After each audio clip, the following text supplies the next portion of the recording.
Damasi tamu tamu ya warembo. Baada ya kuhitimu chuo kikuu cha ualimu Iringa, kijana Damasi alipata kazi Tanga Kabuku kufundisha sekondari ya wasichana. Siku ya kwanza kuripoti, kila mwanafunzi walimtizama kwa macho ya matamanio. Waliongea kwa sauti hadi yeye mwenyewe alikuwa anasikia kabisa. Jamani, safari hii serikali hapa imetuweza kutuletea saa ambaye bado kijana kabisa, yani hata sipati picha humu shuleni, nani atakuwa wa kwanza kumpata? Aliongea Mamu ambaye alikuwa na mashosti zake. Kunacha kuwaza atakuwa na nani wakati hiyo inajulikana kuwa ni mimi. Mzuri shule nzima utazani anacha kuhangaika zaidi ya kunasa kwangu. Aliongea kwa mikogo na majigambo Zulfa ambaye alijiita Zuu. Damasi alisikia, ila yeye alienda ofisini kuripoti ambapo alipokelewa na mwalimu mkuu Madamu Tifa. Hapo paredi iliitishwa pale na kutambulishwa. Jamani, huyu ndo mwalimu wetu mpya, hivyo sapoti yenu inahitajika, msimdharau kisa umri bado mdogo, muheshimuni kama mnavyotuheshimu sisi. Anaitwa Saa Damasi, aliongea Madamu, na kwa machache yale paredi ikavunjika, kila mmoja alienda darasani kwake. Hapo shughuli ya kufundisha ilianza, huku Saa akijifanya yuko bize hata anapokuwa anafundisha. Lakini mitego ilikuwa ni mingi sana. Akiwatazama wanafunzi kuwauliza mmenielewa, macho ambayo aliangaliwa hadi yeye mwenye aliona aibu. Leo akiwa katika chumba chake ambacho alipanga mbali kidogo na shule, alikuwa katulia anawaza. Kusema ukweli, naona sitoboi katika majaribu haya, maana kila nikijitahidi naona hapana kabisa, nafsi inataka, japo toka nyumbani nilisema huku Tanga nitafunga zipu. Lakini kuna wasichana warembo sana jamani, aliongea na moyo wake huku katulia kitandani. Miezi ilipita. Damasi alikuwa kajikaza sana, hakutembea hata na mwanafunzi mmoja, na kila aliojipendekeza alimtolea nje. Mamu na Zuu ambao walionyesha ndo kila kitu shuleni walianzisha umbea wa chini chini kwamba Damasi hamna kitu, yani jogoo awiki. Ndo maana hapendi wasichana. Umbea ulisambaa sana hadi kila akipita ananyoshewa kidole. Baadaye aliitwa na mwalimu mkuu ofisini. Kijana, nilikwambia kuwa makini, angalia sasa sifa gani mbaya namna hii unapakaziwa. Ni kweli sio mzima wewe? Labda nikupe siri moja, hakikisha unapompata mkamie kweli, ili kesho akupe heshima yako. Nadhani umenielewa vizuri. Halafu kingine, changamka bana, usiwe mzembe, jiongeze, aliongea headmaster. Damasi alitoka moyoni, alikuwa tayari kapaniki. Moja kwa moja alitafuta wale viherehere kwanza. Zuu, baadaye unaweza kuja nyumbani kwangu, pale kuna kazi nataka unisaidie, aliongea Damasi. Sawa saa, hata usijari nitakuja, alijibu Zuu huku moyoni akifurahi sana, maana nafasi kama hiyo alikuwa akiitafuta sana. Muda nao haukuganda, Saa akiwa katulia kwake kavaa bukta. Yupo kitandani, mara hodi ilibishwa.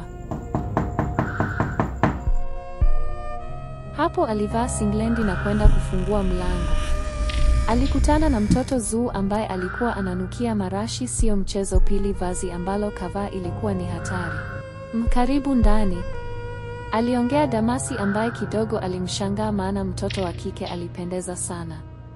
Aliingia ndani, hakukuwa na kiti zaidi ya kitandani, hivyo alibaki kasimama kwanza. Damasi alifunga mlango vizuri na kumgeukia. Sasa mbona umesimama, unaogopa? Kaa tu kitandani, maana sina kiti wala sturi, ndo kwanza naanza maisha, aliongea Damasi huku akionyesha kujiamini sana. Zuu naye confidence yake yote ilianza kupungua. Huyu sihitaji kupapalika naye, na pia sihitaji kumkamia sana, naweza kumbuka, aliongea Damasi huku akimtazama mtoto wa kike jinsi alivyoumbika. Saa unaniangalia sana hadi mwenzako naona aibu jamani, aliongea Zuu, sauti ya kumtoa nyoka pangoni. Damasi alimsogelea Zuu ambaye naye alisogea, akimsogelea naye anasogea hadi alifika ukutani, huku mtoto wa kike akionyesha jinsi gani anatetemeka sana. Saa, naomba uniambie kazi gani ulioniitia nifanye niondoke nyumbani, watanitafuta, aliongea Zuu huku akitazama chini. Ujasiri wa kumtazama uliisha tena, hata pumzi yake ilibadilika, alianza kuhema kwa kasi, mapigo ya moyo yalikwenda mbio. Hapa hakuna cha kazi wala nini, nilikuwa nahitaji penzi lako tu. Maana mtoto unanichanganyaka sana wewe tangu nimefika, yani nimezama mazima kwako, sijiwezi mwenzako. Aliongea Damasi huku akianza kumshika mtoto wa kike ambaye alikuwa na sitaki nataka. Jamani, hapana, staki mimi mwenzako na kuonea aibu, leo sipo vizuri, tusifanye, nitakupa siku nyingine. Aliongea Zuu maneno mengi, ila ni kama alikuwa akipigia mbuzi gitaa, maana saa alikuwa bize kumwandaa tena. Mikono yake ilikuwa shapu sana kumtomasa mpaka mtoto wa kike analegea na mwishowe mwenyewe alijilaza kitandani. Damasi hakutaka kulaza damu zaidi ya kumsaula nguo na kumkuta tayari mtoto wa watu alikuwa kafika kileleni, ndo maana aliishiwa nguvu. Hapo na yeye alivua bukta na singlendi, alimlaza kiubavu. Alikuja kwa nyuma huku kashikilia mashine yake mdogo. Alianza kuingiza mtoto wa watu akiguna na kugugumia kwa ukubwa wa mashine, maana alikuwa akifanya taratibu huku akijifanya kuchomoa. Zuu alikuwa akiifuata ilipo, kasi nayo ilikuwa ikiongezeka taratibu, viuno kuchanganya na mtoto wa kike. Alionekana fundi kweli kweli, maana aliona utamu umemkolea. Uvumilivu ulimshinda. Alitoka kwenye staili ile na kumlaza chali mwanaume, huku yeye akija juu na kuikalia akizungusha kiuno, maneno mengi akitamka, wewe ni wangu, staki penzi hili umpe mtu mwingine, jamana tamu. Aliongea maneno mengi Zuu, na mwisho kabisa alimkumbatia kwa nguvu sana. Alijilaza kifuani na mashine nao hakuitoa, ilikuwa ndani. Na kupenda wangu, aliongea Zuu kama karopoka furani hivi. Na kupenda pia utamu wangu. Toka huko muogo, najua hauna lolote, itawezekana mimi hata sio mtamu, ila unataka kunipa sifa nijione, kumbe sio kweli, aliongea Zuu huku anatabasamu. Alitaka kunyanyuka ila Damasi alimzuia. Napenda tulivokaa hivi, maana nahisi joto lako na ni tamu sana hapa nilipo mjomba kaka huko kaanza kusimama, hivyo tunarudia laundi ya pili bana, aliongea Damasi na kuzidi kumpagawisha mtoto wa kike kwa maneno matamu ambayo anajiona yeye ndo yeye, wengine mafisi. Lakini kesho siji tena, maana leo umenifanya nimechoka mwenzako, wakati sijazoea hivi, aliongea Zuu huku akigugumia kwa utamu, maana Damasi alikuwa mwepesi sana. Katika mechi ukimpa nafasi lazima akuadhibu, sio mzembe kabisa. Ilikuwa vilio na ndelemo, maana raha ambazo walikuwa wanazipata sio za nchi hii. Utamu ulifikia mpaka kila mmoja aliona kahama katika dunia aliyopo na kuingia katika dunia nyingine. Di wangu jamani, hapo kandamizia, nifanye kwa nguvu, nasikia raha huko, mbona unanibania mwenzako, jamani utamu unakuja. Aliongea maneno Zuu, maana alishikwa vizuri na moto ambao alikuwa anapelekewa sio mchezo, ulimchanganya kabisa kitandani. Alikuwa hatulii, ni kuhangaika kama nyoka ambaye kamwagiwa mafuta ya taa. Hadi wanamaliza kila mmoja yupo hoi na anahema tu. Pole di wangu jamani, umefanya shughuli nzito ambayo wengi imewashinda, aliongea Zuu. Kawaida, ila nimefurahi pia una mapenzi moto, ila ngoja nikupe masharti kwanza. Hapa nyumbani hutakiwi kuja kabla sijakwambia uje, na tukiwa shuleni hakuna kushobokeana, heshima iwepo kama zamani, nadhani umenielewa, twende tukaoge, muda umeenda kweli, aliongea Damasi ambaye alitoa onyo mapema. Siku nyingine tena shuleni aliendelea kufundisha, huku kama kawaida yake wanafunzi wa Kaik mitego ni mingi sana, kiasi kwamba hata uwe hutamani lazima tu utatamani. Alipomaliza kufundisha na kuwaachia kazi ubaoni, alitoka na kwenda ofisini ambapo alimkuta Madam Mary ambaye ndo alibakiwa, wengine hawapo. Bola mwenzangu, umekuja, nimepata hata mtu wa kampani wa kupigana story, niliboeka sana ujue, aliongea Madam Mary huku anamtazama macho furani hivi. Naye hakuwa haba, japo alikuwa mkubwa kidogo, ila aliumbika, alikuwa ni Black Beauty, ni mzuri sana, shepu, sura, vyote anavyo. Hahaha, usijari, niambie na kusikiliza, maana mimi sina hata story moja, anzisha wewe, aliongea Damasi. Ila mimi sijapenda jinsi wanafunzi wanavyokuchukulia, ningependa hata na sisi tuwe na mahusiano ili kuwaonesha kwamba wewe ni mwanaume shababi ambaye unaweza, sio mnyonge tena, aliongea Madam Mary japo kiaibu kidogo, lakini ndo alisema tayari. Naona hunitakii mema kwako, nimekaa hapa muda mfupi tu. Naona vita ya walimu wenzangu jinsi wanavyokutolea macho, kila mmoja anataka kuwa na wewe. Leo hii mimi niwepo ambapo sina hata kecheo, uwenyeji vizuri shule hii, unataka nihamishwe, matatizo staki, aliongea Damasi.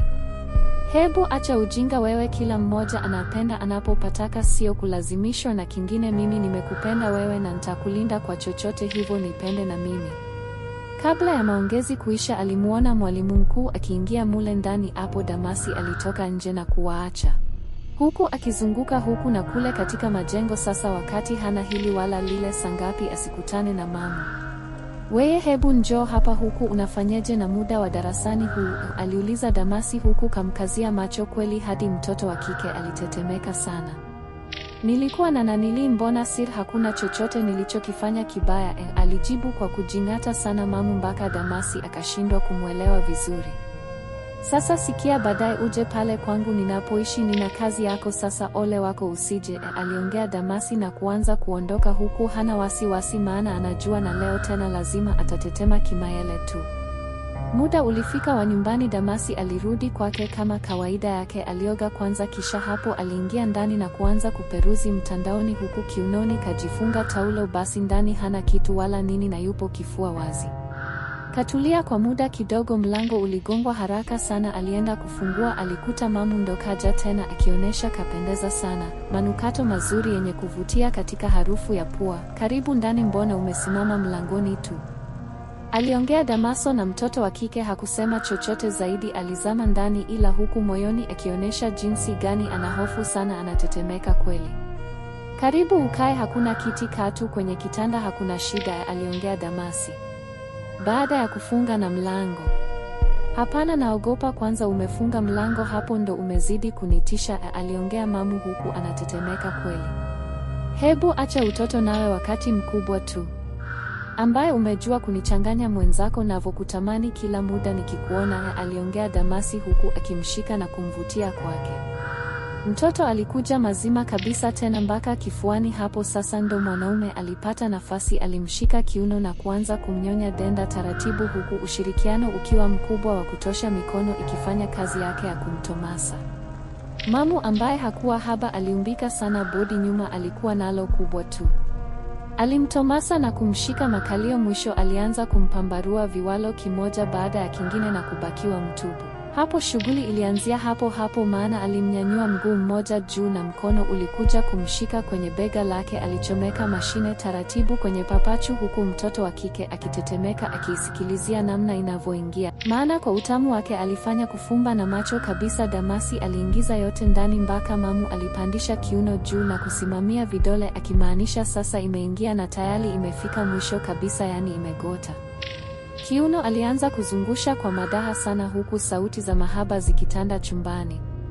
Mamu ambaye aliona kama ndo anazidiwa mwili kusisimuka kwa utamu ambao alikuwa anaupata, japo alikuwa anagunia ndani kwa ndani, ila uvumilivu hakika ulimshinda kabisa. Mdogo mdogo mwenyewe sauti alianza kuitoa, huku akijitahidi kuzungusha kiuno chake, japo staili aliyowekwa ilikuwa ni ngumu, ila alijitahidi sana kuzungusha na maneno naye yakimtoka, jamani tamu sana, hakikisha humwagii nje, mwagia ndani huko huko, maana nasikia utamu mwenzio, usiachie, nimezidiwa mwenzako, nguvu zinaniishia, naona kabisa nadondoka chini, nikamate vizuri jamani, aliongea mamu huku kama mashetani ya utamu yamempata.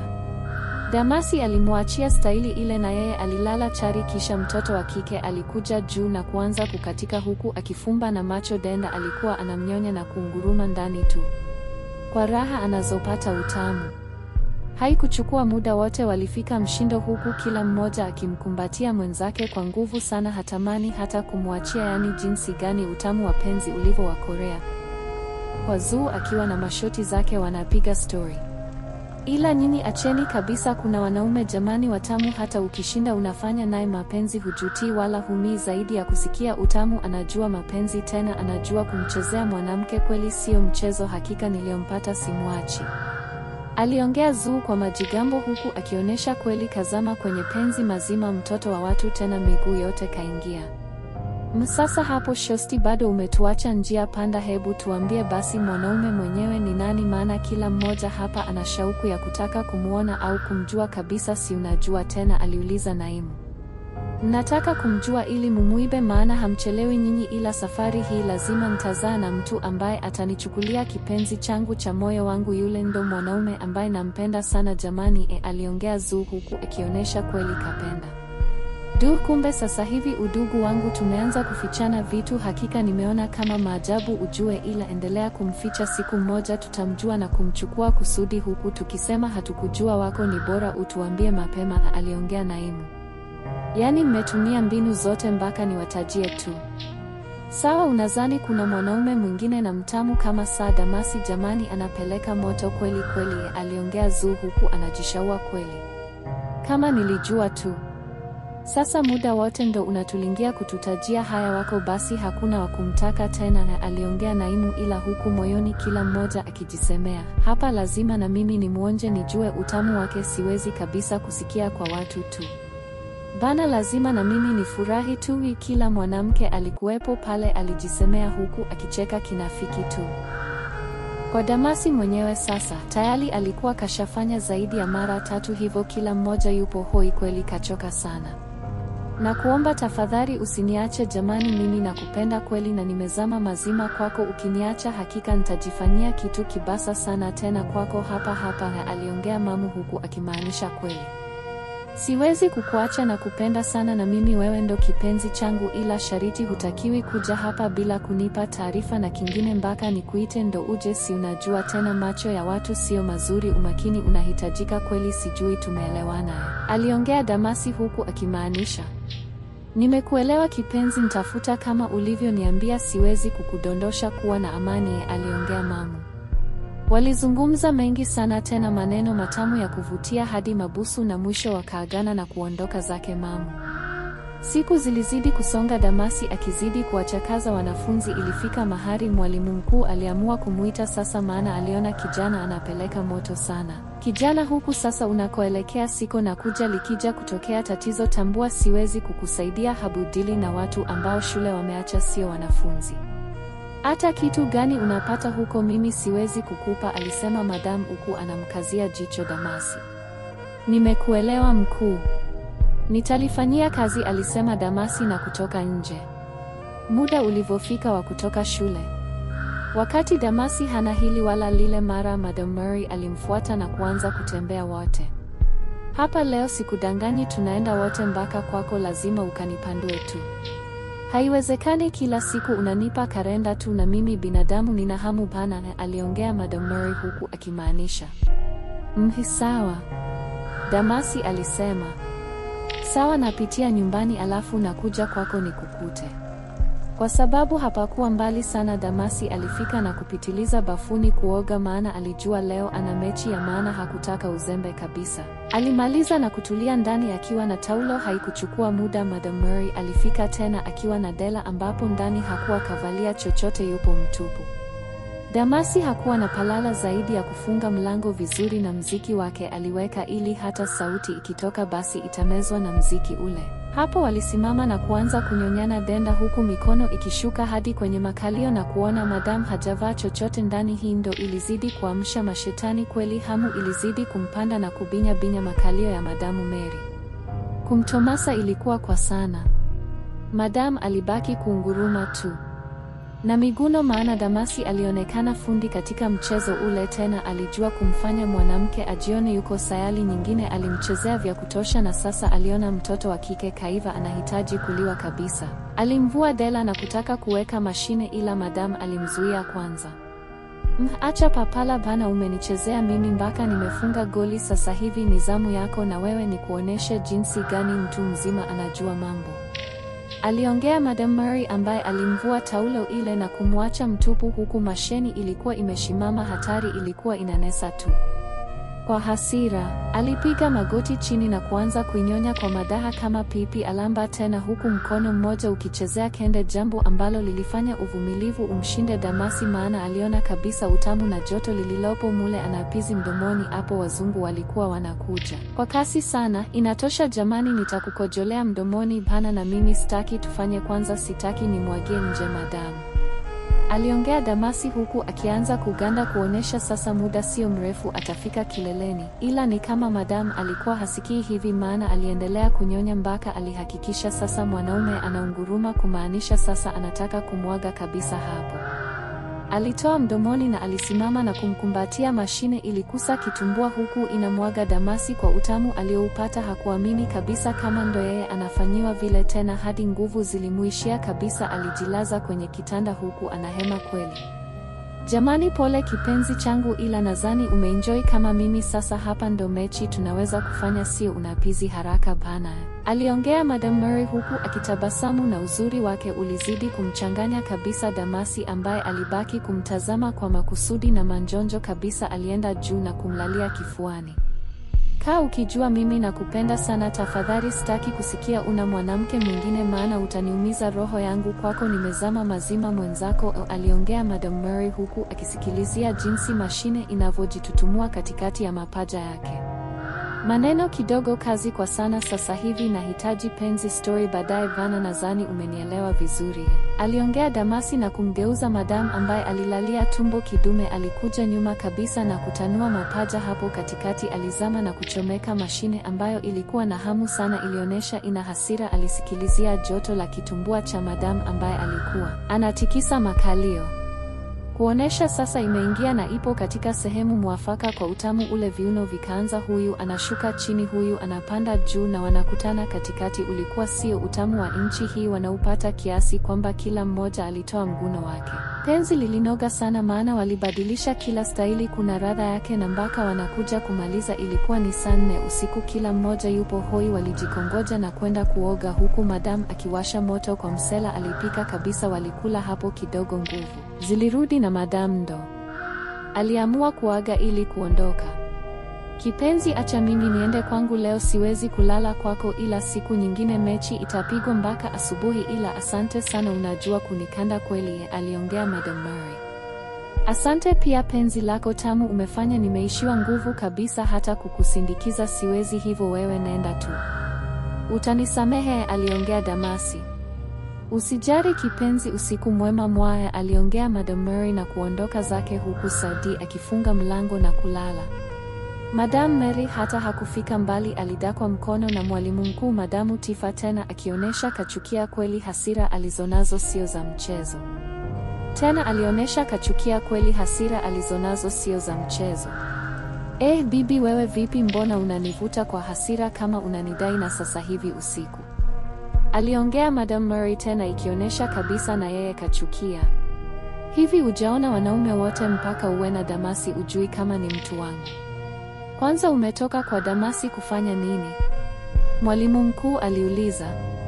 Kumbe unanifuatilia kwa umakini sana, sasa nadhani utakuwa umethibitisha kwamba nampenda Damasi, hivyo wewe tafuta mwingine. Kwanza una familia, nini kinakupelekea umtake Damasi? Tena una watoto wakubwa kila mmoja, huku adili na mambo yake, tusije kuharibiana bule, aliongea Madam Mary huku kafika kwake tayari anapoishi. Kumbe unajifanya mjanja, sasa tutaonana, aliongea mwalimu mkuu huku kachukia na kuondoka zake. Huna jeuri hiyo wewe bana, aliongea Madam Mary akimsindikiza kwa maneno. Ni siku nyingine tena ambapo Damasi alifika shuleni kachoka sana. Hana hata mudi ya kufundisha moja kwa moja. Alimfuata mwalimu mkuu ili kumwomba ruhusa, maana tayari alishasaini kitabu cha walimu kwamba kafika shuleni. Aliingia ofisini kwa mwalimu mkuu ambaye alivyomuona Damasi alikunja uso sana. Nikusaidie nini wakati muda wa vipindi huu? Kafundishe haraka, sitaki kiwingu, aliongea akionyesha ana hasira naye. Najihisi hovyo sana, hata kufundisha siwezi, naomba ruhusa niende hospital ya hapa hapa shuleni nikapime ili nijue shida nini, leo sitafundisha kabisa, aliongea kwa upole Damasi huku akiomba. Ndo mkome kujifanya mnajua kukamia wamama, utakuja kufa na kijijini kwenu likarudi jina tukakuzika huku mpumbavu mkubwa, toto dogo kuendekeza umalaya tu. Tena linatembea na mama, hata aibu huna. Na kingine, toka ofisini kwangu, maana nahisi harufu mbaya, na kupa ruhusa ya leo tu. Kesho unatakiwa kulipoti. Sasa ole wako usije ndo utanijua mimi nani, aliongea huku akionyesha jinsi gani wivu unamsumbua. Damasi ambaye hakumjibu chochote zaidi aliondoka na kwenda kweli zahanati ya shuleni pale pale, ambapo alikutana na dokta wa kike ambaye ndo alikuwa zamu. Tatizo nini mwalimu, aliuliza dokta. Nahisi nimechoka, mwili hauna nguvu kabisa, sijui tatizo nini wakati jana tu nilikuwa vizuri, aliongea Damasi. Dokta alimchukua vipimo vyote na alienda mahabara. Ndani ya muda mfupi alirudi na kumpa majibu yake. Huna ugonjwa wowote ule, sio malaria, UTI, gono, kaswende, ila nilichogundua ni kwamba hupati muda wa kupumzika vizuri. Umefanya kama kazi kufanya mapenzi, kuwa makini, unaweza kufa. Na jana umefanya mapenzi ungezidisha kidogo, ulikuwa unakojoa damu, na sasa hivi tungesema mengine hapa hadi kukulaza ilibidi, aliongea dokta ambaye alikuwa anamtazama kwa umakini sana Damasi, ambaye alikuwa anaona aibu tu. Hapa nitakupa dawa na unatakiwa ulale kwa muda kidogo hapa. Nikutundikie dripu la maji kidogo upate nguvu, aliongea dokta, huku Damasi alikuwa kuitikia kwa kuguna tu. Kwa sababu ofisini kulikuwa na kitanda mule, basi alilala pale pale na kutundikiwa dripu la maji. Ofisini sasa kwa walimu. Jamani, leo naona sijamuona Saa Damasi, mna taarifa yoyote? aliuliza Saa Kidi ambaye alikuwa anamkubali sana Damasi. Nadhani kaparamia lori wakati yeye gari ndogo, mpaka sasa hivi yupo hospital kama hajalazwa, sijui maana mtoto mdogo, lakini anapenda kuendesha magari makubwa tena ambayo mabovu, sijui kama hajapata ukimwi yule, hahaha, aliongea mwalimu mkuu mbele ya walimu wote, tena na Madam Mary akiwepo. Kwanza walimu wote walishangaa pia, hakuna ambaye alimuelewa vizuri mkuu wao.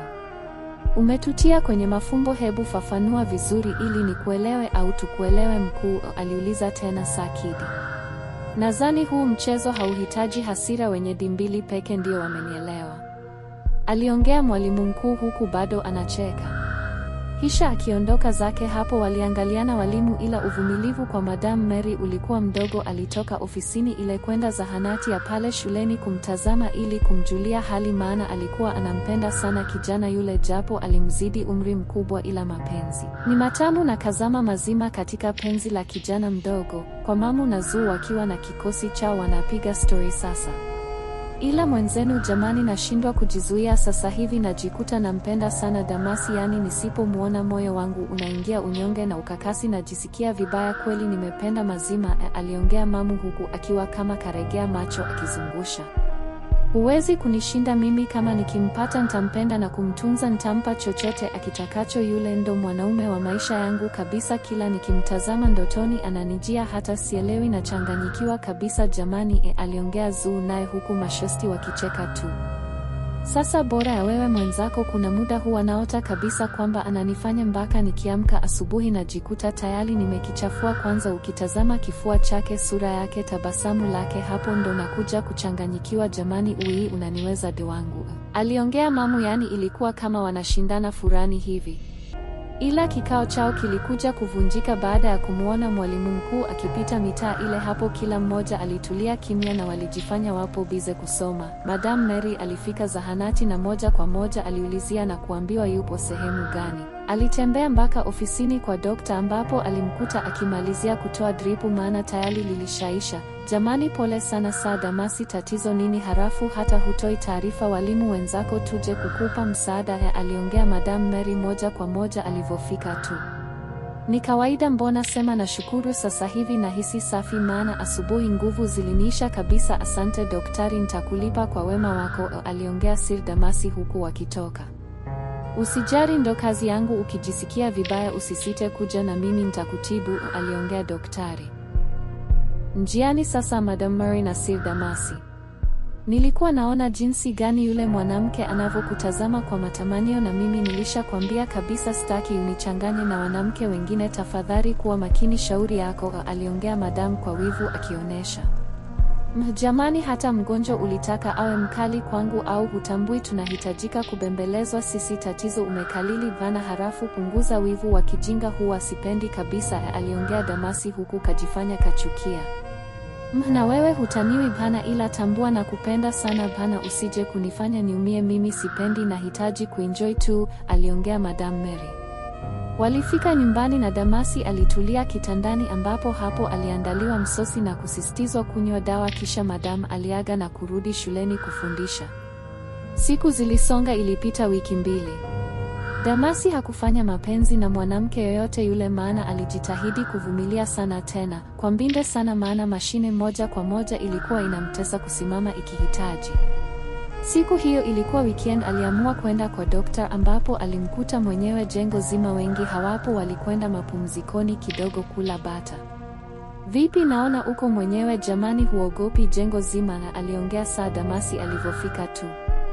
Ntamuogopa nani jamani, harafu mbona mapema sana hapa? Niliamua kutoka maana nilikuwa naanda ripoti Jumatatu iende makao makuu huko, ila naona mgonjwa wangu tangu ulivyotoka hujantafuta kweli. Shukrani huna, aliongea dokta huku akiweka karatasi vizuri kwenye bahasha na kumgeukia sasa vizuri Damasi baada ya kumaliza kazi.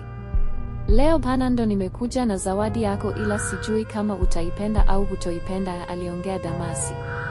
Zawadi gani? Nionyeshe nione, aliongea dokta huku akiwa na shauku ya kutaka kuiona. Fumba macho harafu nitakwambia ufumbue, aliongea Damasi, na dokta na alifumba macho huku mwanaume akitoa kicheni ambacho kinang'aa. Alimvisha shingoni na mwisho alimnyonya na denda la kustukiza, jambo ambalo lilimfanya dokta na kufumbua macho. Hapana Damasi, ndo zawadi gani jamani bana, aliongea dokta huku akijifanya hajapenda kabisa ule mchezo. Kusema kweli wewe ni mzuri, nimeshindwa kuzuia hisia zangu hapa nilipo, nina upwiru sana, sijaona mwanamke mwingine wa kuutoa zaidi yako, aliongea Damasi huku akimsogelea dokta ambaye alikuwa anamkwepa Damasi. Hapana, leo sijajipanga kabisa mwenzako jamani, na kuomba siku nyingine nielewe kipenzi, aliongea dokta na ila tayari Damasi alimfikia na kumkumbatia huku kama akimuhemea masikioni, kitu kilichofanya mtoto wa kike kuzidi kusisimka sana hadi alichezesha mguu yake kuashiria anatekenywa. Wewe jamani, usinifanyie hivyo.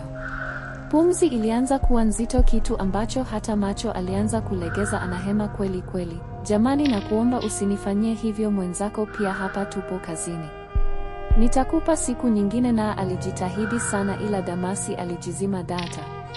Hapo Damasi alipitisha mkono wake ndani ya kitumbua cha Naa na kuanza kukichezea chini sana, huku akimnyanyua na kumweka mezani. Alimtanua miguu huku sketi yake fupi ya kidokta ikipanda juu, taiti ilionekana, huku kitumbua kimevimba sana kwa hamu kubwa. Alimvua haraka na kuchomeka mashine taratibu, huku na akigugumia. Aliachia mdomo wazi kwa raha anayoipata, mpaka alijikuta inagota mwisho na yeye kurudisha kiuno chake nyuma. Aliona kama imeingia kupitiliza hivi. Hapo shughuli ilianza, kila mmoja akimuonesha mwenzake ufundi wa kukatika, huyu kushoto, mwenzake anapeleka kulia. Ilikuwa fujo mtupu kiasi kwamba kila mmoja alibaki kuguna tu. Huku kazi inaendelea, waliona kama staili ile mbaya, walibadilisha na kuweka chuma mboga. Mtoto wa kike aliinama na kuisusa nyuma yote, huku akimwambia kabisa, chomeka yote, unamwachia nani nje wewe, aliongea dokta na huku kama kachanganyikiwa na utamu anaoupata, maana kiuno anazungusha kama hakina mfupa. Ilifika stage sasa, mwanaume ndo anafika mshindo, akigugumia kama mbuzi beberu, huku akimwaga wazungu, huku dokta na yeye ajafika. Pole jamani mpenzi wangu, pia asante kwa penzi lako, aliongea dokta na asante pia mtoto mtamu, wewe una kitu mnato kabisa, nimeenjoy leo, story nyingi tutapiga kwenye simu, andika namba yako, mimi nahitaji kurudi nyumbani haraka tu, aliongea Damasi. Jamani, hata kuoga hutaki kweli? Hebu acha haraka nikakuogeshe mimi, aliongea dokta. Siku nyingine, kwa heri mchumba kipenzi cha moyo wangu mwaa, aliongea Damasi na kumpiga busu, kisha aliondoka zake mdogo mdogo. Akiwa njiani, Hamadi alikutana na Madam Mary. Kwanza afadhali nimekuona, maana nilikuwa na kutafuta sana kama pesa, sijui ulikuwa wapi aliuliza Madam Mary huku akimsogelea Damasi ambaye anarudi nyuma akikataa kukaribiana naye. Nilikuwa misele kidogo, ila tutaonana baadaye kidogo, sasa hivi ngoja niwahi nyumbani mara moja, aliongea Damasi. Hebu tulia na usinifanye mimi mtoto mdogo, ujue hapo ulipo hata urudi nyuma mara heka. Tayari nimesikia harufu ya perfume ya mwanamke ninayemjua, na pia wewe umetoka kufanya mapenzi, hivyo unadhani sijui na unajiona mjanja mwenyewe. Sikiliza nilikwambia nini, aliongea Madam Mary huku akionekana kachukia tena sio kidogo. Najua tu mawivu yako ndo yanakufanya uwe hivyo, lakini tambua kitu kimoja cha kwamba mimi sijatoka kufanya mapenzi, sema alinikumbatia tu. Katika hali ya kujuliana, ni mtu ambaye siku nyingi sana hatukuonana, ila wewe hujiamini, ila nakupenda sana wewe madamu, aliongea Damasi kwa kujitetea kidogo. Kama kweli ungekuwa unanipenda basi hata jina la mpenzi ungelitaja, lakini limekushinda mpaka unaniita madam. Kweli sawa, safari njema kwako, nenda, aliongea Madam Mary huku kachukia. Na aliondoka zake. Damasi naye aliondoka kurudi kwake.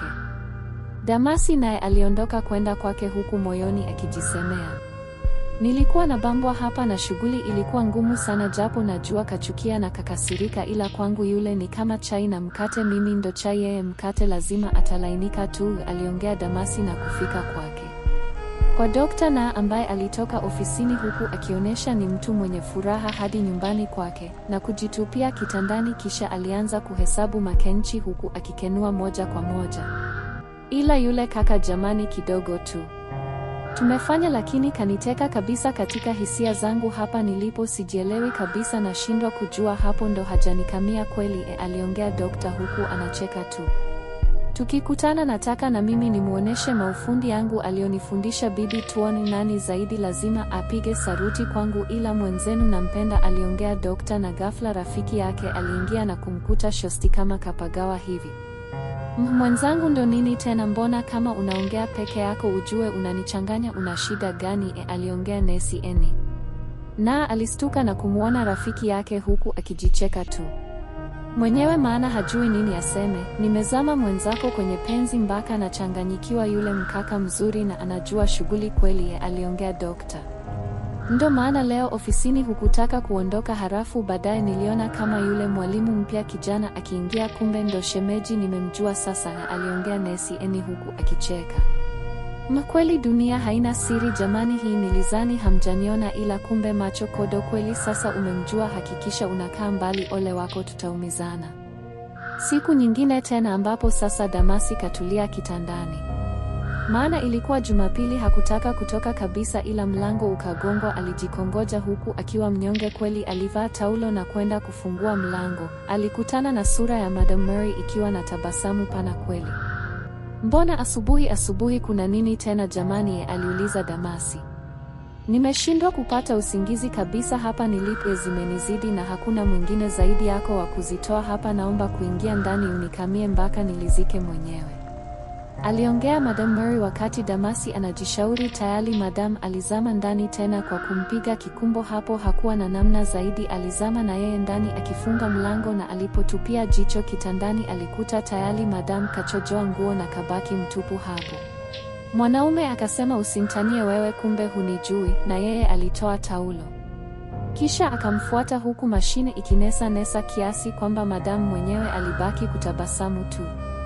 Alimfikia pale alipo, hakutaka kumwandaa, alichokifanya ni kumlaza kiubavu na alikamata mashine na kuichomeka huku ikisitasita, Madam akilalamika, hapana jamani, paka mate bana, naumia mwenzako, mbona tunakuwa kama tunagombana tena jamani, kipenzi changu, aliongea Madam Mary. Ilizama kidogo ikakutana na uteleze hapo, ilizama ndani kwa kasi mpaka ikagota mwisho, na Madam alistuka kidogo kwa kumzuia.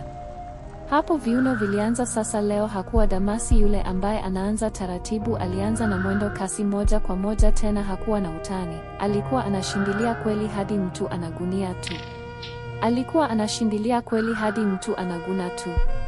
Maana ni kama alikuwa anamkomoa, sio mapenzi tena ya raha. Jamani kipenzi, taratibu basi, mbona kama umenipaniki sana, au huntaki sasa hivi uii, au unataka nijute hata kukupenda wewe, aliongea Madam Mary, maana uvumilivu ulimshinda kabisa. Ila ni kama alikuwa anampigia mbuzi gitaa ndo kwanza de, aliongeza mikito huku kiuno kikiwa kama hakina mfupa jinsi kilivyokuwa kasi. Alibadilisha stile na kumweka shika magoti, na mwendo ulikuwa ule ule wa kasi, jambo ambalo lilifanya sasa utamu uliingia. Shubili raza ya penzi ilipotea, kilichobaki ni maumivu matupu. Alishindilia kweli mpaka anafika mshindo, alichomoa mashine yake na kujitupa pembeni akihema kweli, huku Madam Mary akiacha wazi ili ipoe, maana aliona kama kuna waka moto jinsi shughuli ilivyokuwa. Ndo mapenzi gani ya kukomoana haya? Sawa, mimi ngoja niende na sitakuja tena. Hapo alinyanyuka kwa hasira, maana aliona kama kamdharau sana au anajibembeleza kwake. Alinuna na kuondoka zake huku kapaniki sana. Kimoyo moyo Damasi alikuwa anajisema, Hata ukiringa wapo wazuri zaidi yako, mbona hivyo? Huwezi kunisumbua kichwa hata siku moja, wewe ukisusa wanzako wanakula, aliongea Damasi ambaye alinyanyuka na kwenda kufunga mlango na kulala zake, hakutaka usumbufu. Wiki lilikatika tena, ambapo sasa alijihisi yuko poa sana. Maana leo ndo ilikuwa Jumatatu. Aliamu kwenda shuleni kufundisha, ila akiwa njiani sehemu moja finyu kidogo ila miti mingi, alishikwa mkono na kuvutiwa ndani kwenye miti zaidi. Alistuka, ila kumtazama vizuri hakuwa mwingine zaidi ya Zuu. Shida nini tena? Harafu nilikwambia nini? Huoni utakuja kunipa majanga mimi? Aliongea Damasi kwa sauti ya chini ila yenye mamlaka na hasira. Utanisamehe, ila kusema ukweli nimeshindwa kujizuia kabisa ticha, muda mrefu na hunitafuti, na mimi nimekumisi sana kipenzi changu. Fanya mpango nije, mwenzako nimezidiwa, nina hari mbaya sana zimenijaa, aliongea Zuu, huku macho mtoto wa kike yamemlegea sana, hata sauti ya chini ya kumtoa nyoka pangoni. Sasa nisikilize kwa umakini, usirudie tena huu ujinga wa leo, ila baadaye njoo geto, na umakini unahitajika unavokuja. Mimi mwenyewe nimekumisi, natokea hapa, wewe katokee mbele huko, ili mimi ionekane kama nilikuwa na kojoa, aliongea Damasi, na mtoto wa kike aliitikia kwa kichwa, hakumwacha kinyonge. Alimnyonya denda kidogo na kumwachia mtoto wa watu ambaye alikuwa anahema tu. Kisha yeye alitembea zake. Alifika shuleni na moja kwa moja ofisini kwa mwalimu mkuu, ambapo alibisha hodi na kuingia. Alimkuta mtoto wa kike mrembo na kaumbika mweupe mwenye shepu lake ni udende tu. Saini hapa na uondoke, nitakuja osifini kwenu huko bana, aliongea mwalimu mkuu. Maana bado alikuwa na hasira na Damasi. Alivyotoka nje alikutana na Saa Kondo ambaye alimuuliza, naona leo mwalimu mkuu kapendeza sana ticha, kuna nini leo? Aliuliza Damasi.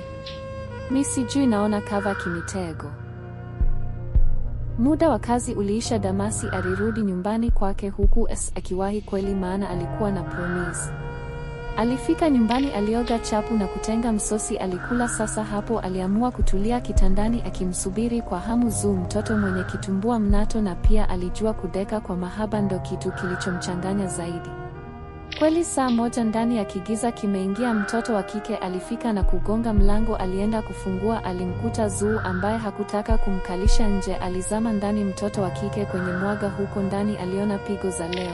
Zuu alivalia sweta na kanga moja tu, tena akionyesha hata ndani hana kitu. Damasi udenda tu ulikuwa unamtoka tena. Aliona kama anachelewa hivi, alimkamata vizuri na kumnyonya mate, huku akimpapasa na kushika makalio ambayo yalikuwa ndani ya kanga tu.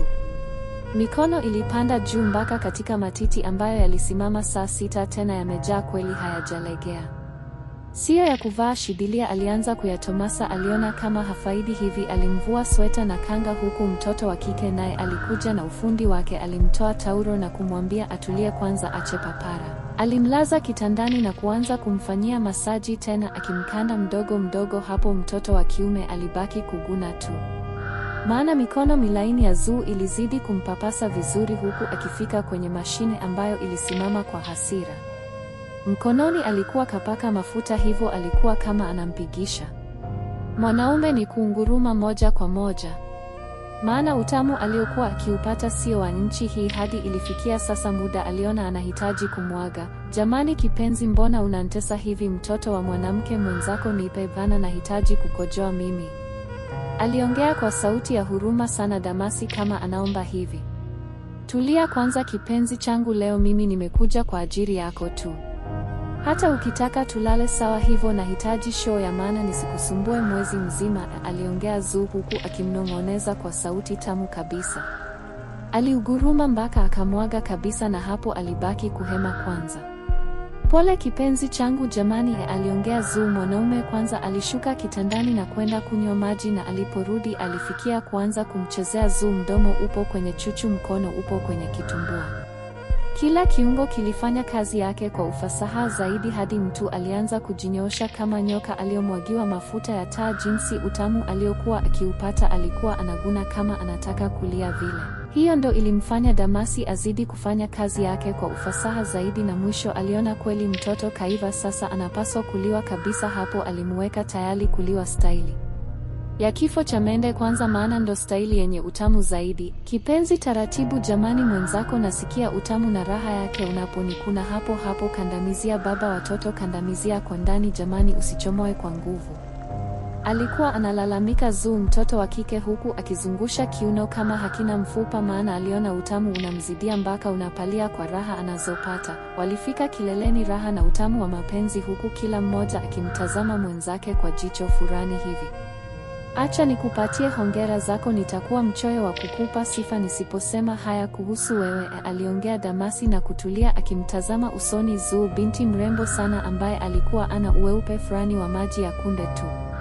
Ishara ya macho ilikuwa inamwambia kabisa sema na kusikiliza. Katika siku zote leo ndo tumefanya mapenzi tena ya muda mrefu sana, hadi nimesikia raha na kujivunia kuwa na wewe. Nimepata penzi ambalo tangu nizaliwe sijawahi kulipata. Acha nikupe hongera zako bana, sina budi kukusifia kabisa, aliongea Damasi kwa utulivu wa hali ya juu sana. Hata usijari, mimi ni wako, tufanye hii kama ilikuwa trailer movie kamili inakuja. Nahitaji kufanya vingi na wewe mpaka watoto nizae na wewe, aliongea Zuu huku akimaanisha kweli. Nitafurahi, ila hakikisha unasoma kwanza, maana elimu ndo kila kitu katika maisha yetu, na pia wazazi wanakutegemea wewe, usije kuwadondosha. Nadhani umenielewa, fanya vizuri shule na penzi letu litanoga zaidi, aliongea Damasi kwa kumshauri vizuri kabisa. Sawa, nimekuelewa, siwezi kukuangusha kipenzi changu jamani, alijibu Zuu. Usiku mzima alilala kwa Damasi na walifanya mapenzi mpaka ilifika mahali kila mmoja anamtazama mwenzake na wamechoka, ndo muda ambao walilala. Siku nyingine tena Damasi kama kawaida yake saa 2 ndo anaingia shuleni, ambapo anajua moja kwa moja anapitiliza katika kipindi chake kufundisha. Leo alipokwenda kusaini alimkuta mwalimu mkuu ana furaha sana, tabasamu pana usoni, alionyesha ni mtu ambaye yupo katika kilele cha furaha. Kwa hiyo Damasi, hiyo dozi unayoisambaza hapa shule mimi unioni, kwani Mary kanizidi nini mimi? Alisema mwalimu mkuu huku anamsogelea Damasi. Leo sasa Damasi yeye ndio akawa muoga kwa kurudi nyuma. Hapana, si. Alikuwa anameza maneno. Alirudi nyuma hadi akagusa ukuta. Mwalimu mkuu alimsogelea na kuanza kumpapasa kifua chake. Mbona muoga kijana, ukiwa na mimi kila kitu kitabadilika, acha kusumbuka na watoto. Mkono mmoja wa mwalimu mkuu aliuingiza ndani ya suruali ya Damasi na kukutana na nyoka wa Damasi ambaye alilia muda ule kutokana na hofu ya Damasi. Hapa sio sehemu sahihi mkuu. Damasi aliutoa mkono wa mwalimu mkuu na kutoka nje. Hapa nisipokuwa makini nitakula shule mzima, alijisema Damasi huku akiongoza kwenda darasani. Baada ya vipindi kuisha halirudi nyumbani leo, hakuna na miadi na mtu yoyote, hivyo alikaa kinyonge tu. Siku nyingine akiwa kazini, Damasi aliona Madam Murray kamnunia balaa. Kila akimuongelesha anajibu kimkato, tena alionyesha hataki kabisa mazoea naye jinsi alivyochukia. Mbona sikuelewi mwenzangu, tumegombana au? Aliuliza Damasi alipomuona Madam Murray yupo sehemu ambayo wanaweza kuzungumza bila shida. Nadhani ungeniacha na shida zangu tu, maana unaonesha wewe ni mtu wa tamaa, na ukiona chekundu basi moja kwa moja unajua nyama. Sasa bora nitulie pembeni nikuache na maisha yako, usinijue na mimi sikujui, aliongea Madam Murray na kuondoka kwa hasira. Kumbe taarifa zinasambaa chini tu.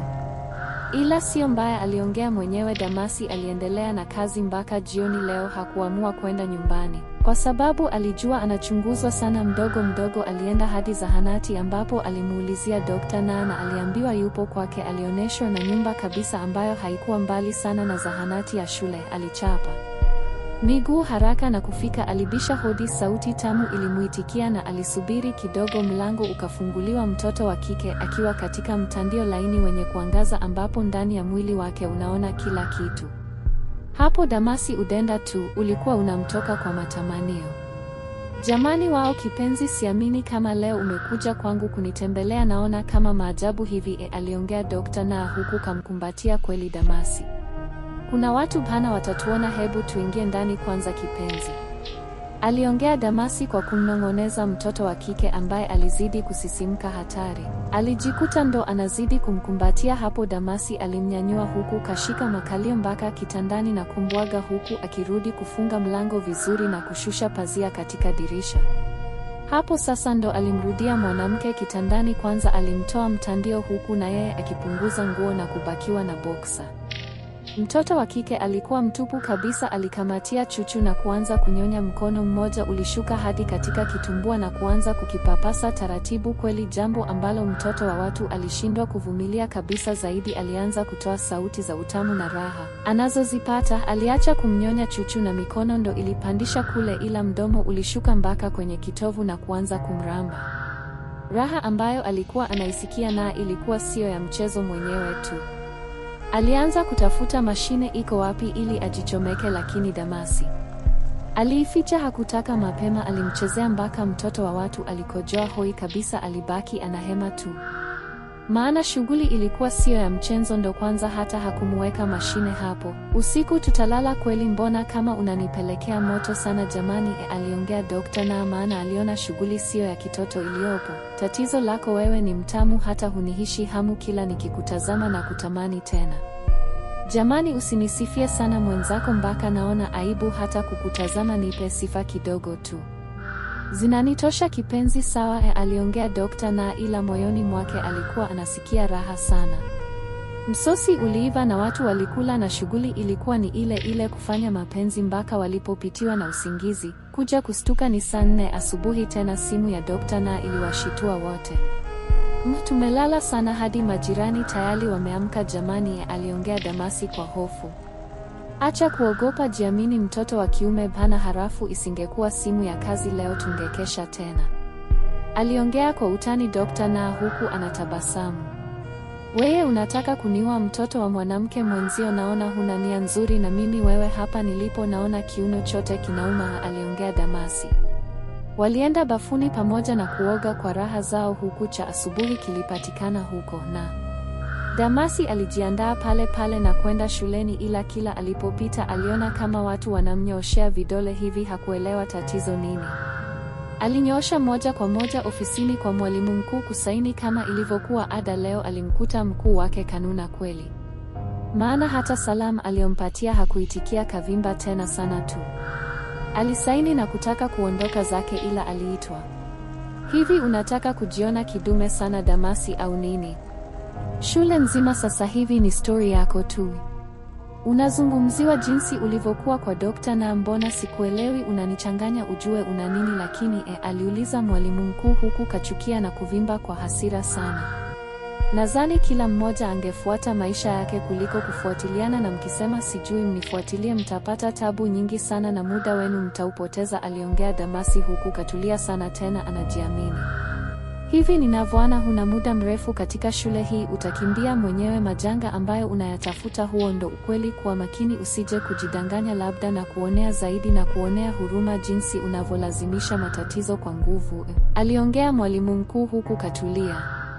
Damasi hakusikiliza chochote zaidi. Aliondoka zake kwenda kufundisha kama ilivyoada. Alikuwa mwalimu kipenzi kabisa cha wanafunzi, japo walimngonga lakini ilikuwa alikubalika na kupendwa pia. Alifundisha huku kila mmoja alielewa vizuri na wengi walitamani asitoke darasa, ani aendelee kufundisha. Muda ulivyoisha aliamua sasa kurudi nyumbani kwake kucheki mazingira na kuona yapo safi. Alioga tena na kulala, maana alihisi uchovu na usingizi. Akiwa anauvutia kasi mawazo yalimjia. Alitafakari mwenyewe kichwani kwake. Mpaka sasa bado sielewi mimi ni yupi mwanamke nampenda, maana kila mmoja namuona mzuri sana. Nachanganyikiwa, sielewi kabisa. Nachanganyiwa mimi yupo nampenda katika wanawake niliotembea nao, sielewi kabisa. Alikuwa anawaza Damasi. Usingizi nao ulimpitia na alikuwa katikati ya usingizi. Alishangaa anaota ndoto tamu ambayo aliota akiwa na familia yake, yeye na mke wake pamoja na wanaye mapacha. Mwanamke mwenyewe hakuwa mwingine bali ni Dr. Na. Walikuwa katika kilele cha furaha sana. Maisha yetu yamebadilika sana na sikutaraji kama mume wangu utakuwa hivi. Hakika maombi yangu yamekusaidia sana, aliongea Daktari Na huku ni mwenye furaha sana. Mbona mimi najiona nipo vile vile mke wangu? Sema wewe hukunielewa mwanzo ndo maana ukaona kama mimi mbabaishaji kweli, lakini hakuna lolote, mimi ndo yule yule bana, aliongea Damasi. Wakati anaendelea kuota ila ghafla alistuliwa na mtu ambaye anagonga mlango wake. Alitoka kwenye ndoto ile huku akijifyonza kwa hasira maana alitaka kujua kwa undani zaidi ila kuna mtu alikuja kumkatishia. Aliamka huku ana hasira kweli. Alienda kufungua Hamadi uso kwa uso na mwalimu mkuu ambaye alikuwa kabeba msosi tena huku kaachia tabasamu pana kabisa. Vipi, mbona usiku kuna usalama? Damasi aliuliza.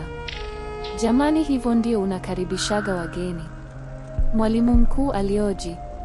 Aya, karibu ndani mgeni, aliongea Damasi na madam alizama ndani na chakula alienda kukitenga mezani bila wasiwasi na hapo alimuita kwa ishara aje ili wale mdogo walikula ila kibubu hakuna hata mmoja ambaye alimsemesha mwenzake hadi chakula kiliisha na kila mtu alishiba. Hapo sasa ndo ukimya aliuvunja madam.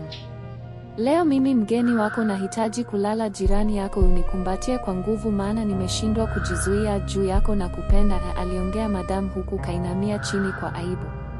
Na stori zote ulizozisikia bado tu unanitaka jamani, au unalako jambo? Aliongea Damasi. Ndiyo, langu jambo ninalo la kukupenda wewe, kwako nimekufa nimeoza, aliongea madam. Unanipa mtihani kweli, ila sikia tutalala wote ila kufanya siwezi maana siko vizuri na hisi kuumwa, utanivumilia labda kwa siku 2-3 mambo yatakuwa poa, aliongea Damasi. Kudanganya maana pale alipo alikuwa anaona kama mashine ina vidonda kwa jinsi inavuma. Shughuli aliyoifanya ilikuwa sio mchezo. Hata usijari, nimekupenda na nipo tayari kuvumilia changamoto zote, aliongea madam, na walilala kwa kukumbatiana kama mke na mume huku kila mmoja akisikilizia joto la mwenzake.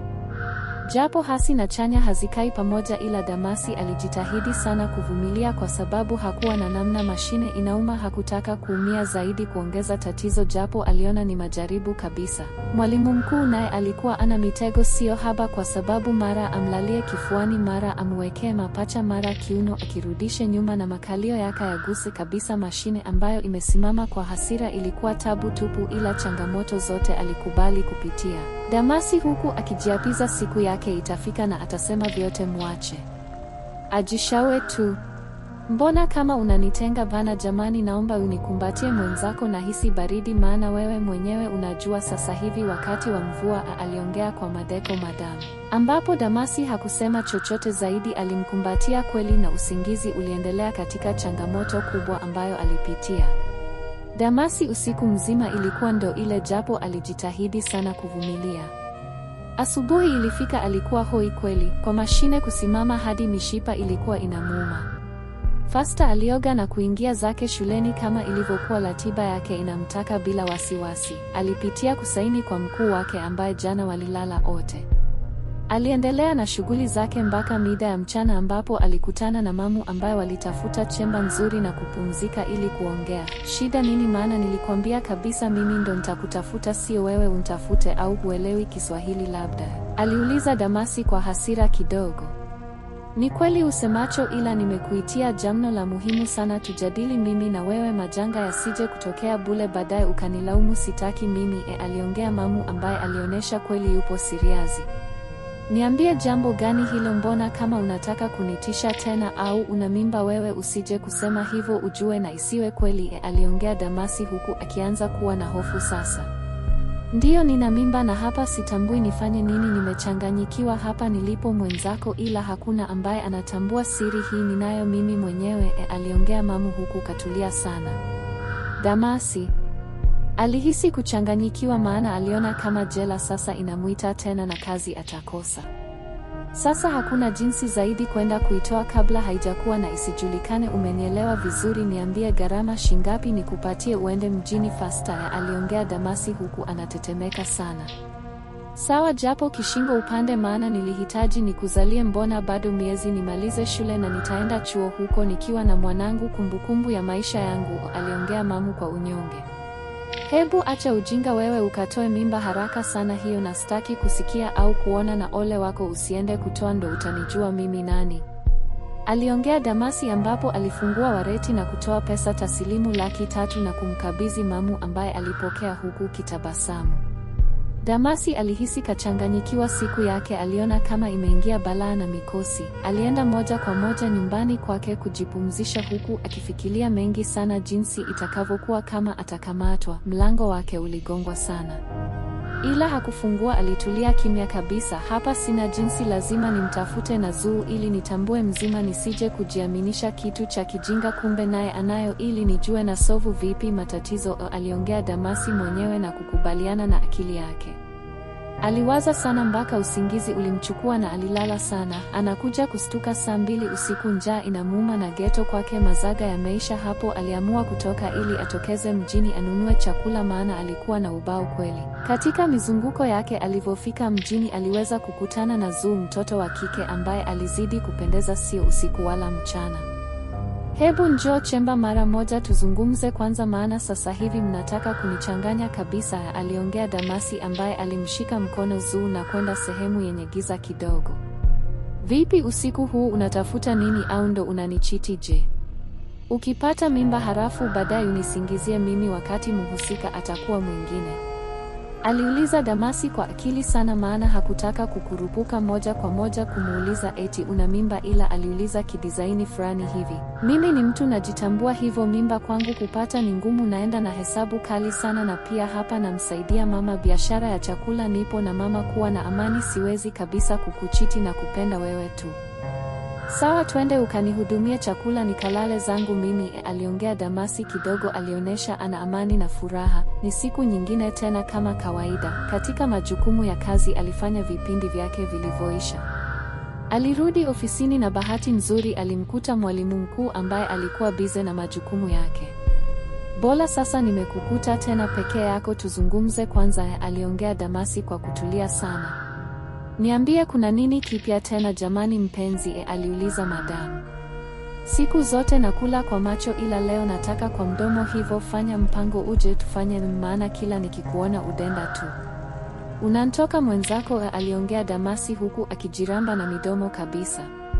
Mbona kama unantisha, unaonesha unataka kunikamia kweli? Taratibu bana, usije baadaye ukaniumiza mtoto wa mwenzio, aliongea madamu huku wakicheka wote kwa furaha. Usiku mida ya saa 2 ndo mwalimu mkuu alitimba katika geto la Damasi huku kavalia vazi la mitego. Alimkaribisha ndani.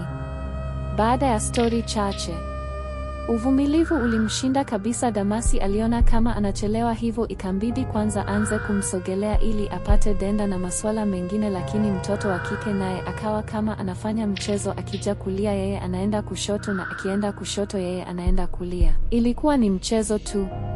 Ila hasira alivyomkamata hakutaka mambo mengi kwa sababu mashine ilisimama mpaka misuri ilikuwa inauma. Alimnyonya denda huku mikono ikimvua nguo ya kulalia, na alivyomaliza alimpima oili na kuona kama ipo. Alimuweka chuma mboga na kuingiza mashine yake taratibu kabisa, na huku akisikilizia joto la kitumbua na miguno ya mwalimu mkuu ambaye alionyesha kweli mashine sasa inazama vizuri kabisa mpaka mwisho. Hapo mwanaume alianza kukatika viuno vya fasta huku anagugumia kweli, maana ulikuwa utamu sana ambao alikuwa anaupata. Jamani Damasi, hapo kandamiza, nasikia utamu, nibambia kwa nguvu, umegusa penyewe baba, unaweza utamu, nasikia mimi alilalamika na kuongea, maana utamu ulimkolea mpaka akashindwa kujikotrol. Pale alipofika kileleni miguu iliishiwa nguvu na kukosa baransi, alijikuta anaenda chini. Walitulia kidogo na kupanda sasa kitandani. Hapo ndo kama walianza upya tena Tifa, maana alikalia mashine na kuanza kupepeta viuno vya uzazi huku kamshika mabegani saa Damasi ambaye naye japokuwa alikuwa chini hakuwa mzembe sana, alikuwa anaumanisha viuno. Ndo utamu ulizidi kunoga zaidi. Alikuwa anagusanisha viuno, utamu hapo ndo ulizidi.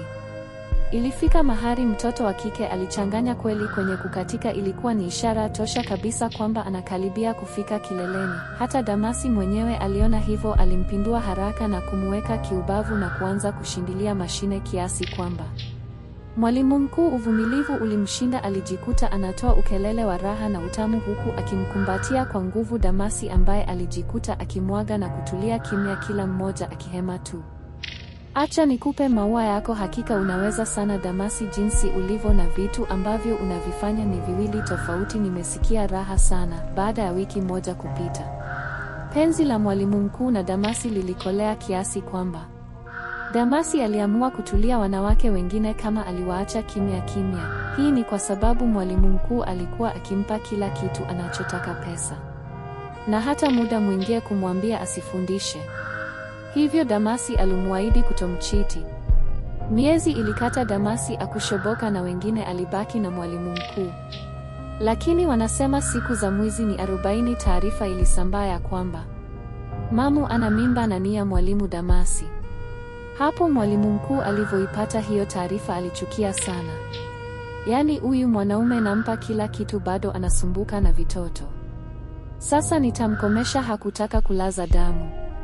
Zaidi alimchukua Mamu na kwenda kupima zahanati ya pale shuleni, tena huku akipiga simu polisi kabisa waje kumkamata mtuhumiwa, ila Madamu Mary aliweza kusikia hivyo, naye haraka sana alimfikishia Damasi ambaye alikuwa ofisini anaendelea na kazi ya kusahisha madaftari. Alijiamini kwamba Mamu katoa mimba tayari. Hivi unapata wapi ujasiri wa kukaa na kutulia baada ukimbie, au unataka kwenda kufungwa na maisha yako kuharibika, si ndio? Aliuliza Madamu Mary kwa hasira kidogo. Kisa nini labda mpaka nianze kukimbia hovyo? Aliongea Damasi tena bila wasiwasi. Okay, kama wakifanya vipimo na vikionyesha Mamu ana mimba kweli, na hapa kinachosubiriwa ni polisi waje kukukamata, ndo utaenda kutoa maelezo vizuri kituoni. Aliongea Madam Mary huku kachukia. Eti nini? Hapana, lazima niondoke, ila asante kwa taarifa, nadhani umekuwa msaada mkubwa kwangu. Aliongea Saa Damasi ambaye alitoka ofisini mule huku akiwa makini watu wasimuone, na alipita njia za chocho mpaka msituni na alianza kutembea kisha akakimbia. Hakubeba chochote zaidi ya nguo alizokuwa nazo na simu, pesa kidogo kwenye waleti yake ipo kama $100. Alifika stendi kwanza, alinunua kofia na miwani pamoja na barakoa, kisha alipanda basi la kutoka Tanga kuja Moshi, ambapo huko alikuwa na shangazi yake. Alipofanikiwa kupanda alishukuru sana na safari ilianza, huku moyo ukiwa na tumaini jipya. Shuleni polisi wanafika, tayari mtuhumiwa kakimbia. Walimsaka kila kona, walimkosa, ilibidi hadi mjini lakini walimkosa. Pumbavu yule, kakimbiaje mjinga wakati alishanasa kwenye mtego? Nimeshindwa kabisa jamani kumteketeza, lakini sio mbaya bana, nadhani atakuwa kapata funzo fulani huko, maisha yatamchapa sana. Aliongea mwalimu mkuu mwenyewe huku akicheka sana. Baada ya safari ndefu sana, Damasi aliweza kufika Moshi, na kwa sababu hakutoa taarifa kwa shangazi yake hakuja kupokelewa. Alienda mwenyewe mpaka anapoishi na alimkuta. Ila shangazi ni kama alistuka furani kwa sababu muda mwingi alimuhitaji aje kumsalimia, ila alikuwa hataki kuja. Imekuwaje aje ghafla? Karibu jamani, mwanangu umetokea kama mzimu, karibu sana, aliongea shangazi. Asante sana, nimefika na shukuru, nilikalili maelezo ya kuja huku na nimefika, aliongea Damasi ambaye sasa alikaa kwenye kiti. Damasi mwanangu, hebu niambie, mbona ghafla tena, hata nguo huna, umekuja na ulizovaa tu? Kwema ulikotoka huko kweli? Aliuliza shangazi, maana hakutaka kulaza damu. Huko sio kwema kabisa shangazi, maana umesikia nilisoma nikapata kazi na nilianza vizuri kabisa, ila ujana hauna maana shangazi, mpaka sasa najutia mimi. Aliongea Damasi ambaye cheo cha ualimu kilimvuka. Aliamua kumuhadithia kila kitu, yani mwanzo mwisho, hakutaka kumficha kitu, maana aliona huyu ndo msaada wake, hana mtu mwingine nyumbani. Hakutaka kwenda maana matatizo yangeongezeka, pia baba yake angemlaumu sana. Mtihani sana mwanangu, ila sio mbaya kama umefanikiwa kukimbia. Sasa anza maisha yako mapya hapa, kwa kuwa mkulima basi au mfanya biashara ya ndizi, maisha yako uanze hapa na utulie, uache kurukaruka. Aliongea shangazi, na Damasi sasa alianzisha maisha yake huku akiwa bize kufanya biashara, tena hakuwa na utani katika jambo hilo, alifanya kazi kweli. Mpaka shangazi alifurahi, maana alikuwa anampa tafu katika mambo mengi ya fedha. Siku zilikimbia na Damasi alijituliza sana katika kusaka maokoto, ila tabia ni kama ngozi, kubadilika ni ngumu sana, zaidi unatakiwa kutumia vipodozi, lakini bado inashindikana. Aliishi 1.5 mwaka bila kutamani ovyo, ila siku moja akiwa yuko mtoni katulia, hana hili wala lile, mara alitokea mrembo mmoja wa kipare. Tena alikuwa mbichi sana, kaja na nguo kufua. Kufuatia mtoni walikuwa wawili. Leo mwanaume alijitosa kwanza kwenda kujaribu bahati yake. Habari dada. Safi, kwema. Kwema, umependeza sana dada yangu, aliongea Damasi. Asante. Samahani, unaitwa nani vile? Mimi naitwa Damasi, aliongea Damasi. Naitwa Sijari. Story zilianza mdogo mdogo mpaka wakajikuta wanajenga mazoea furani hivi. Ikafika mahara Sijari alimaliza kifua na nguo zote alikuwa kajifunga mtandio tu kifuani. Kusema ukweli, nimeshindwa kuficha hisia zangu Sijari, nimetokea kukupenda sana mwenzako, umeuteka moyo wangu ghafla sana na ndo maana nimekuja hapa karibu yako, aliongea Damasi. Ndo kwanza tunakutana, japo tumekaa zaidi ya masaa mawili, hujanijua kiundani kama mke wa mtu harafu unanipenda tu. Kweli hata sikuamini, lazima umenitamani baada ya kuona hivi nilivyo, aliongea Sijari. Hapana, usifikirie hivyo, mapenzi ni kama uyoga, huota popote na mimi kwako nimeota na kupenda hata kama mke wa mtu. Tambua na mimi binadamu ninayo haki ya kukwambia hisia zangu, japo najua kuna kukubaliwa na kukataliwa, ila aomba usinikatalie, utaniumiza sana, aliongea Damasi kwa kutulia sana.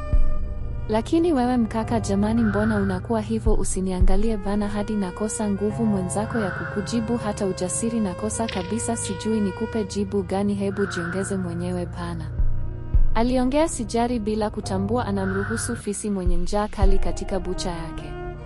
Damasi alivyoambiwa hivyo hakutaka story tena zaidi, alimsogelea kabisa na kuanza kumshika shika kwa kujiamini, maana alitambua mtoni walikuwa wawili tu, hakuna mbea mwingine. Mdogo mdogo walianza kunyonyana. Denda mtoto wa kike alitulia kimya huku akishusha pumzi tu, akimaanisha kweli na yeye mwili unasisimka na raha anaiona. Katika kutomasana huku vuta ni kuvute ukiendelea, walijikuta wapo ndani ya maji na kila mmoja akiwa mtupu. Sijari alibananishwa katika kingo moja na mguu wa kulia alinyanyuliwa ulikuja mpaka begani. Hapo mwanaume alishika vizuri mashine yake na kuichomeka taratibu, huku Sijari akistuka mpaka ilipozama yote na mwisho ilivyofika tu. Hakika alimkumbatia kwa nguvu, akimaanisha imegota penyewe kwenye utamu. Mtoto wa kike alianza kuchangamsha kiuno haraka haraka kwa kasi kwa kukisogeza kabisa, huku akimpa mzuka wa kukatika. Damasi ambaye alikuwa na upwiru wa muda mrefu alikutana na joto tamu la kitumbua mpaka mwenyewe tu.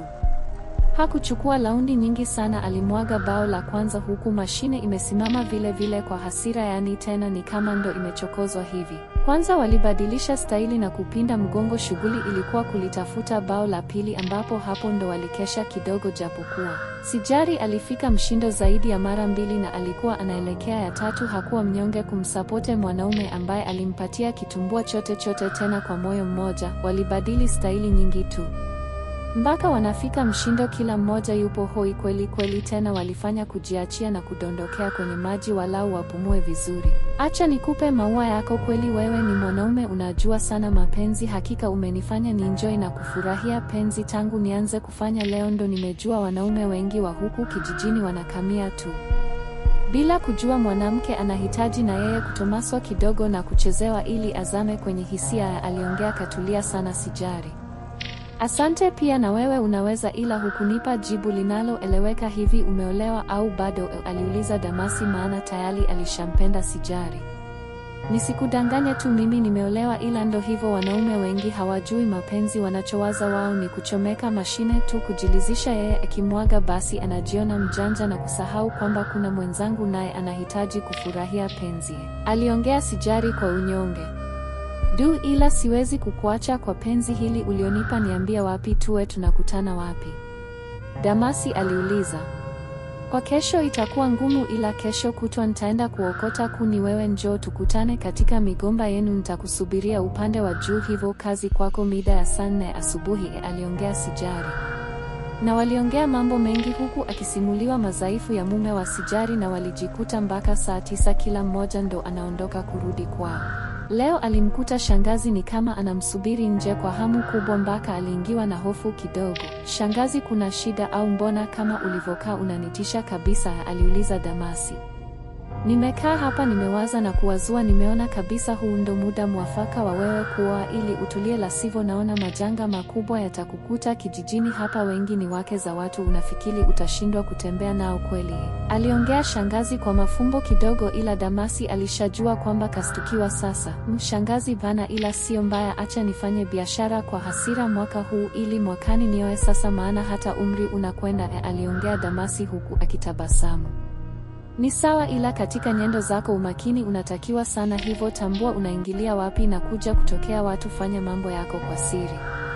Aliongea shangazi, na stori za biashara ndo zilifuata, ambapo sasa alijitahidi sana kumtafutia madili ili mtoto wa kaka yake afanikiwe, maana aliona ni kama mwanae yeye hakubahatika kupataga mtoto mpaka leo anazeheka. Siku zilisonga, miaka ikakatika, ambapo sasa Damasi alikuwa mfanya biashara mkubwa sana, tena mtu ambaye ana jina, ila hakubahatika kuoa mpaka sasa akiwa na umri wa miaka 40, ila ukimtazama haraka haraka na pesa alizo nazo utasema ni kijana wa miaka 30, kumbe ni mzee. Tabia ni kama ngozi, haibadiliki tena. Sasa hivi alikuwa anapenda mabinti wadogo wadogo ambao wapo chuo. Alikuwa anamwaga pesa kweli, na alifanikiwa kutembea na mabinti wengi sana, maana pesa ndo alikuwa mchawi wa mambo yote. Siku moja aliamua kwenda Tanga kula maisha, ambapo akiwa katika pita zake alikutana na binti mrembo sana, mtoto kaumbika kajariwa, na hakika alikuwa anavutia sana. Kama kawaida yake alisimamisha gari na kumuita mara moja. Binti wa watu bila hiana alimfuata tena, naye alionyesha kwao pesa kidogo ilikuwepo. Samahani mrembo, sijui unaweza kupanda kwenye gari tuzungumze kidogo? Jamani, kama hutojari lakini ehe, aliongea Damasi kwa kutumia maneno ya kumshawishi kweli. Aliongea maneno ya kumshawishi binti bila hiana. Alifungua mlango na kuzama ndani. Gari iliondoka taratibu, huku stori zikianza kwa kumuuliza maswali kidogo.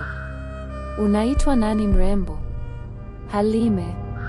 Unaonesha upo chuo wewe? Ndiyo, nipo mwaka wa mwisho. Kusema ukweli, nimetokewa kuvutiwa na wewe nilivyokuona tu.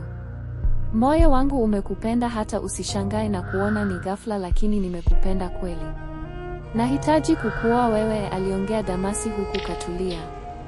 Kusema ukweli, tayari nina mpenzi, labda ungetafuta sehemu nyingine, ila kwangu hapana, alijibu Halime, tena akionyesha mkavu kweli. Usinifanyie hivyo bana, hebu niambie nini unataka nikufanyie ili ujue kweli nakupenda, tena sio kwamba nimekutamani. Hapa nipo hapa, niambie chochote nitakutimizia, hata usijari, aliongea Damasi. Ninachokuomba ni kuniacha na mpenzi wangu, maana nampenda sana naye ananipenda sana. Kiufupi tunapendana, ndo kitu kikubwa unaweza kunifanyia. Nadhani ungenishusha pia, nahitaji kwenda nyumbani, kuna mahitaji nafuata ya chuo, aliongea Halime, binti ambaye alionyesha msimamo wake. Okay sawa, ila kabla hatujaachana nahitaji nikufanyie kitu, nadhani basi moyo wangu utalizika hata kama nimekukosa, aliongea Damasi. Binti aliitikia tu kwa kichwa, ambapo gari iliendeshwa mpaka katika duka kubwa la nguo za kike tu, tena za gharama kweli. Alisimamisha gari nje na walishuka na kuzama ndani, huku binti akishangaa tu, maana kwao pesa ipo, ila hakuwahi kuja kununua nguo katika duka kama lile.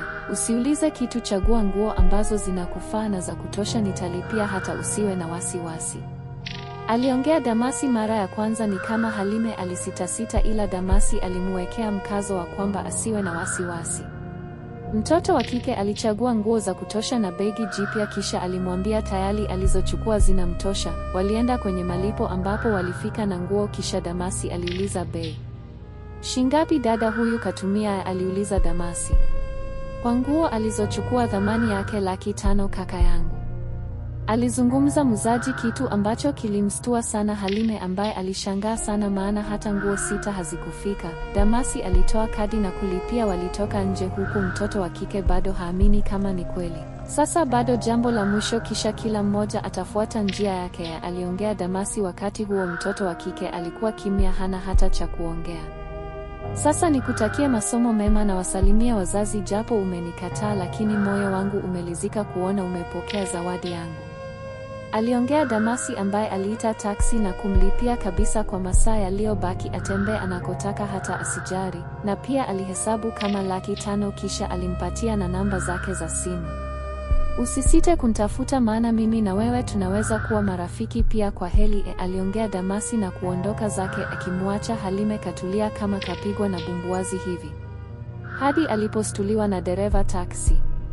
Dada, unaweza kupanda twende na uniambie wapi nikupeleke? aliongea dereva. Naomba unipeleke nyumbani kwanza, aliongea Halime, ambaye alizama ndani na gari iliondoka. Wakiwa njiani sasa, alifika nyumbani na kumkuta mama yake katulia. Vipi binti yangu, mbona kama kinyonge sana, kuna tatizo, umefukuzwa chuo au shida nini? Niambie, aliongea Madam Mary ambaye sasa hivi alistaafu ualimu na kutulia nyumbani kula maisha. Mama, nimekutana na mwanaume, huyo ni mtu ambaye anajua kushawishi sana mwanamke. Ukiwa huna msimamo kweli lazima akunase, ila nimemtolea nje. Kweli changamoto mwanangu unapitia yote sababu ya urembo na uzuri ambao umekuwa nao, na kingine siwezi kushangaa labda uzuri umepata wapi wakati baba yako alikuwa ni kijana handsome aliyetuchanganya sana. Ila sasa wewe mwanangu ndo mwenye maamuzi ya kumtaka au umkatalie. Pili, unaweza kunikutanisha naye ili nimuone kweli pesa zake au ndo mbwembwe za kukupata wewe, maana wanaume na wajua vizuri mimi, aliongea Madam Mary. Naomba nikapumzike, kisha nitakavyokuwa narudi chuo baadaye nitamuomba tukutane naye umuone, ila moyo wangu mzito sana, hautaki kabisa, aliongea Halime, na kwenda kulala ili kutuliza akili yake, maana yupo mwanaume wa moyo wake, tena anampenda sana, aitwaye Kasim. Mida ya jioni ambapo sasa aliamka, Halime alimuonesha mama yake picha ya mpenzi wake Kasimu. Mama alipoiona ni kama alistuka kidogo kuiona picha ile, maana kijana yule alikuwa kafanana na Damasi, mwanaume ambaye alimpenda sana, ila kimoyo moyo alijisemea, duniani wawili hivyo, labda kafanana tu. Umejua kuchagua binti yangu, kijana handsome kama alivyokuwa kwa mama yako nilivyomchagua baba yako, aliongea Madam Mary.